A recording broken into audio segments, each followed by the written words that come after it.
Olá pessoal, tudo bem? Então eu trago hoje para vocês uma partida sensacional. Akiba Rubinstein versus Emanuel Lasker, jogada em 1909 em São Petersburgo. Mais de 100 anos tem essa partida, prezados. E ela é extremamente didática. E ela nos ensina abertura, nos ensina meio jogo e nos ensina final. É simplesmente fantástico. Vocês vão concordar comigo. Nós temos aqui a partida com alguns comentários do Emanuel Lasker, que está de negras e perdeu a partida, certo? E o Akiba Rubinstein é tido como um dos grandes gênios do xadrez, um dos maiores jogadores de finais de todos os tempos, aí junto com Capablanca, Smyslov e outros que eu certamente ouvidei aqui. Então, e o que eu fiz, pessoal? Eu dei uma testada aí nos comentários do Lasker com o computador. E é fantástico como esse pessoal sabia o que estava fazendo. Então o Rubinstein começou com D4, veio D5, cavalo F3, cavalo F6, C4, E6, gambito da dama recusado, até aqui nada demais.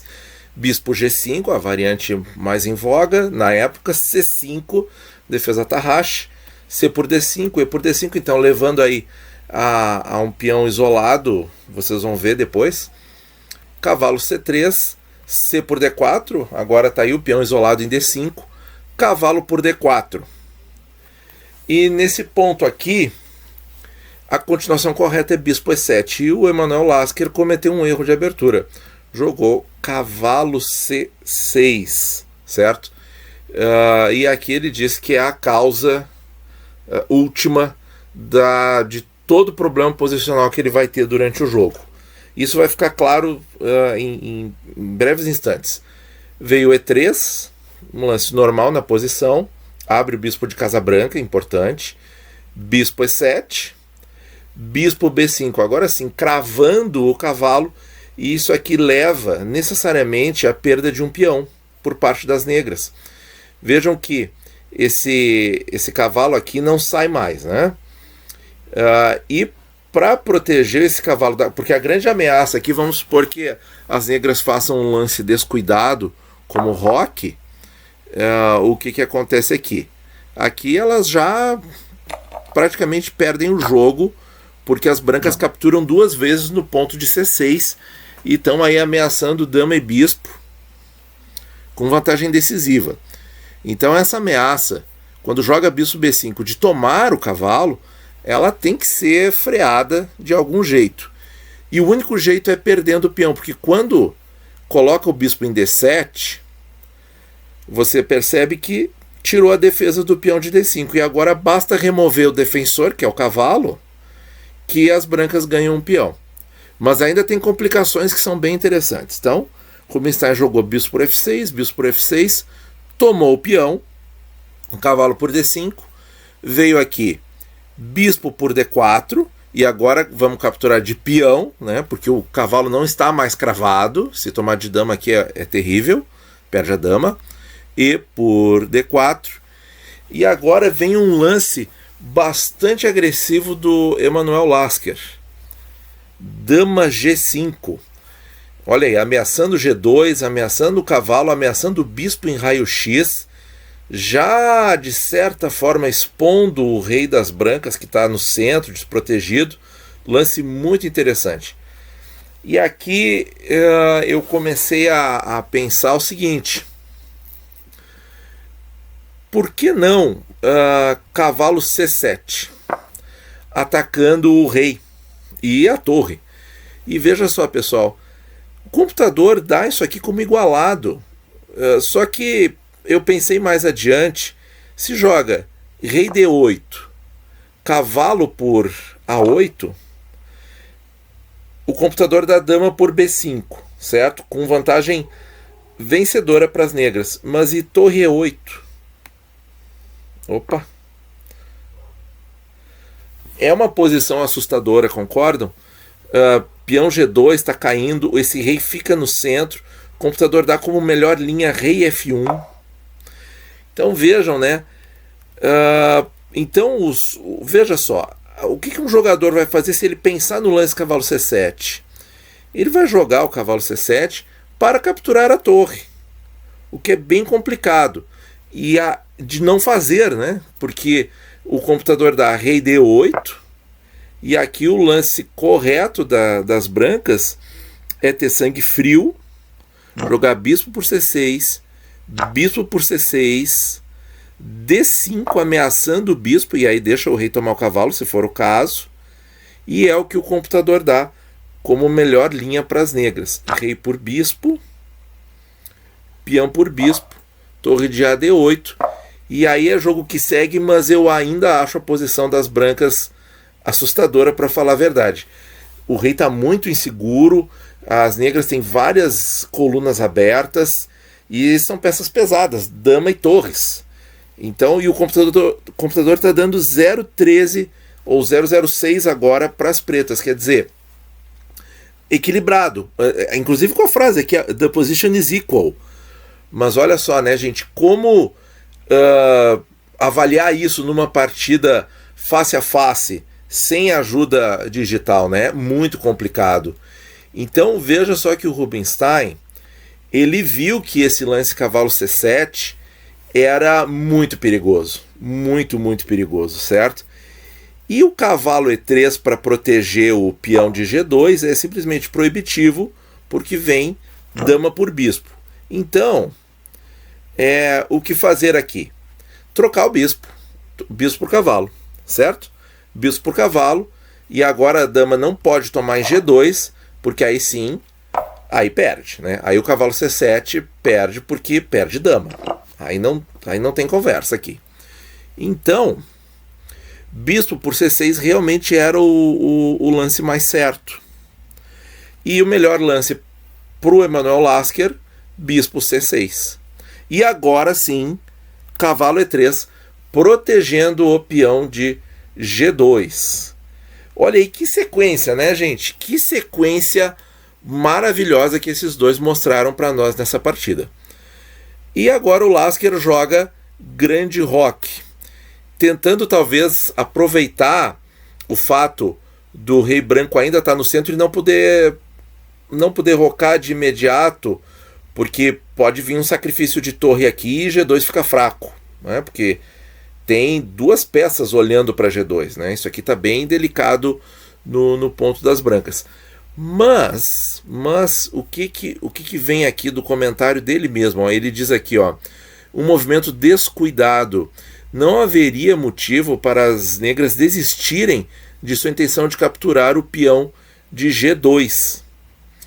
E aí ele dá aqui a seguinte linha, e nessa posição, pessoal, bom, depois do próximo lance das brancas, a vantagem é decisiva.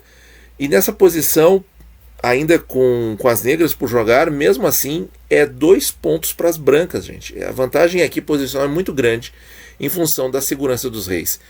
E ele dava aqui que bispo, ao invés de grande roque, bispo G2. Bispo G2 ameaçou a torre vem para G1, dama para A5 cheque, dama D2 entrando para o final, dama por D2, rei por D2, bispo E4.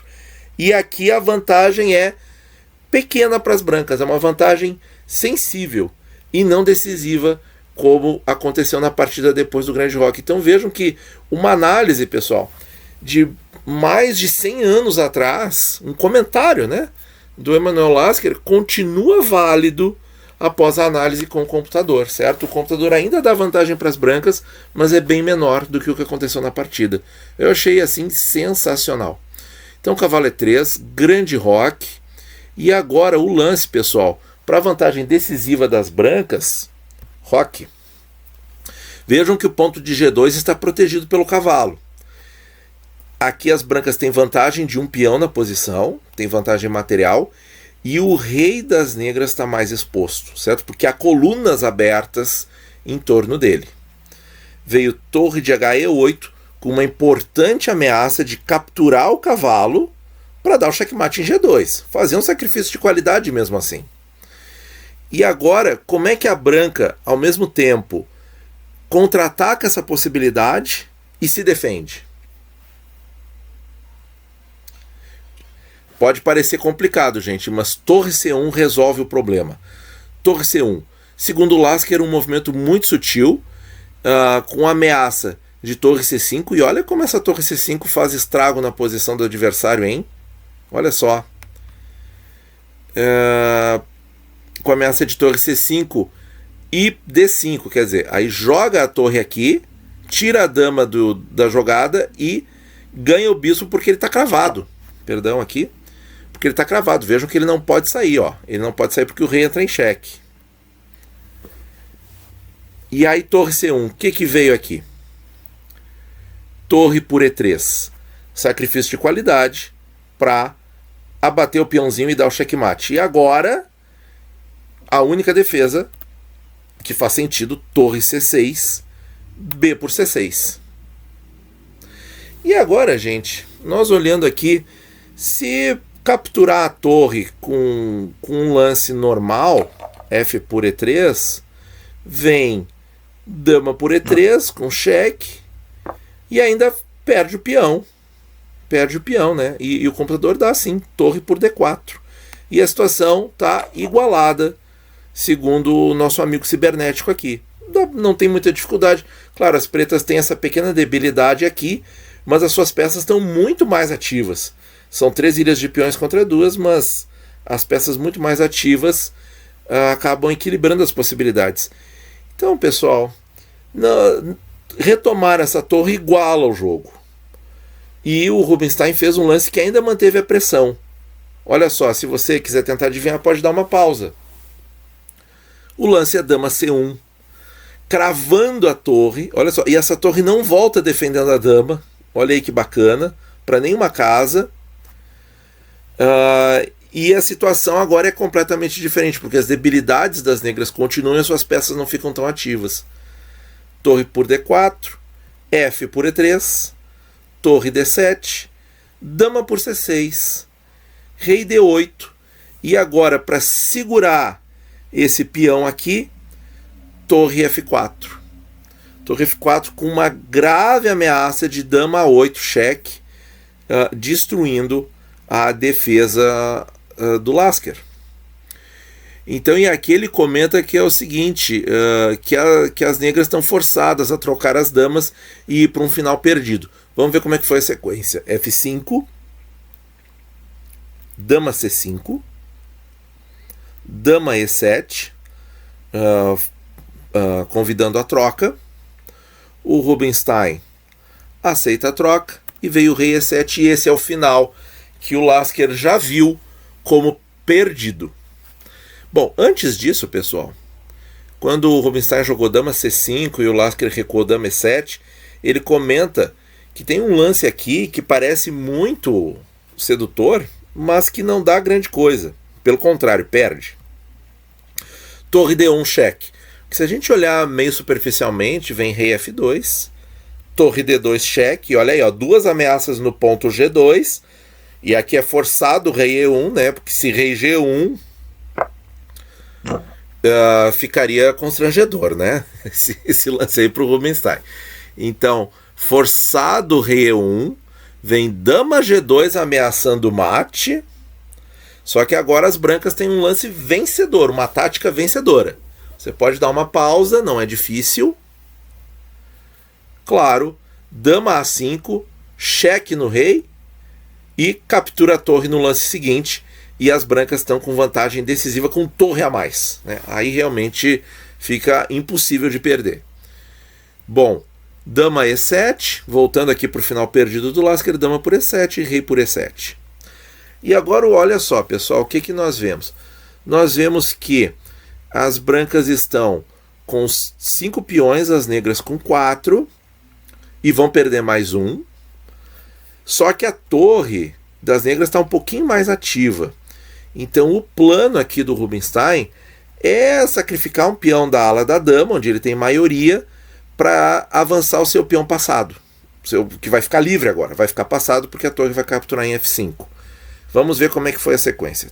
Torre por F5, torre D1 cheque, rei F2, torre D2, sacrificou o peão de B, rei F3, torre B2 e defende o peão de A com torre A5. Agora sim, fundamental segurar esse peão para a torre não ter ataque e contra-ataca o peão de A7, forçando o Lasker a deixar sua torre numa posição passiva. Agora, pessoal, vale muito a pena você dar uma pausa e pensar um pouquinho num lance estratégico para o final aqui, muito importante, que o Akiba Rubinstein nos ensinou. Bom, antes disso, eu quero comentar que os 4 primeiros lances aqui do meu Stockfish, e a vantagem vai entre 5 e 6 pontos para as brancas, são H4, G4, A4 e H3. Tá? São 4 lances de peão que o meu Stockfish 12 dá como preferencial aqui. E nenhum deles é o lance do Rubinstein. E o lance do Rubinstein é um lance muito didático. Torre A6. Se você descobriu esse lance, parabéns. Esse lance, ele até diminuiu aqui, eu estou com o computador ligado aqui fora da tela, ele diminuiu a vantagem para 4,5 pontos. Veja só o que o computador faz. Mas para o ser humano, esse lance é muito didático, porque ele corta completamente a saída do rei do Lasker, e agora as brancas têm tempo livre para avançar o seu peão passado e avançar esses peões da ala do rei, restringindo ainda mais a posição do Lasker. E é exatamente isso que acontece. Não é um plano difícil de entender, e não tem o que fazer, né? Não tem torre B6, porque perde o peão. Essa torre está na passiva neurótica, como muitos falam, né? De forma divertida. E tá perdido. O Lasker tem razão, ele entrou no final perdido, porque não tinha o que fazer, né? Rei F8, olha aí, que lance triste. E agora as brancas seguem o plano. E4. Peões passados devem ser empurrados. Esse é um ditado clássico no xadrez. Torre C7. Não ameaça nada, porque está tudo protegido, né? Se vier aqui para C2, o peão de A2 está protegido, o peão de G2 está protegido. E agora avança os demais peões da ala do rei. H4, Rei F7, G4, Rei F8. Olha só que triste um grande campeão mundial como o Lasker ter que fazer um lance desses, né? Rei F7 e Rei F8, né? Fantástico. Rei F4, Rei E7, H5, H6. Estão tentando conter um pouco o avanço. Rei F5, mas nada para o avanço das brancas. Rei F7, E5. Tudo muito lógico, muito fácil de entender, né, pessoal? Torre B7, Torre D6, Rei E7, Torre A6. Aqui o Rubinstein ficou um pouco indeciso. O rei voltou para F7, voltou para D6, Rei D8, Torre C6, Rei F7, A3, e aqui o Lasker abandonou. Eu acredito que abandonou no lance 40, né? O ponto clássico aí de fazer o lance secreto, né? Que era colocado no envelope, o lance aplazado, né? Aplaçado em espanhol, quer dizer, o lance para retomar a partida no dia seguinte. Então eu acredito que esses últimos lances que parecem um pouco indecisos do Rubinstein com a torre eram para ganhar tempo aí no relógio, né? Eu presumo, tá? Porque eu não tenho a situação real da partida. Partida de 1909, né, gente? Então, mas aqui a gente vê o seguinte: qual é o plano aqui para as brancas? O plano é entrar na ala do rei e continuar avançando o peão. É isso aí. Então o computador dá aqui uma sugestão de variante depois do A3, que seria A5, tá? A partida já acabou, o Lasker perdeu, mas a gente só vai ver uns lances à frente para a gente materializar essas ideias de como ganhar esse final. E6 com cheque, Rei E7, agora abriu a casa G6 para capturar os peões, Rei G6, Torre B3 tentando contra-atacar em A3, deixa contra-atacar, Rei por G7, por quê? Porque se tomar o peão aqui, captura aqui em H6 e acabou, né? Então, Torre G3, e agora não captura em H6, defende o peão, para não deixar a torre entrar no jogo, né? Tomou em E6, tomou em H6, e agora eu tenho 2 peões passados livres, né? Conectados. Rei por H6, aí vem Torre A3, G5, e agora fica claro de ver que não tem como as negras controlarem G8, certo? E nem, então não tem como impedir esse avanço e não tem como distrair o rei da defesa desses peões, e esse peão aqui demora muito para chegar lá, ele não chega a tempo, e a torre também impede o avanço, até pode avançar, mas quando a torre sair, ela vai ter que sair para A1, senão vai acabar perdendo o peão também, ou deixando que a torre branca controle a coluna A. Então, gente, eu achei esse exemplo assim magistral, sensacional, muito didático aí para o jogador de xadrez normal que, né, joga aí o seu blitz na internet, que quer ter uma visão um pouco mais estratégica, englobando aí a abertura, meio jogo e final. Espero que vocês tenham gostado. Muito obrigado por ouvir e bons jogos a todos.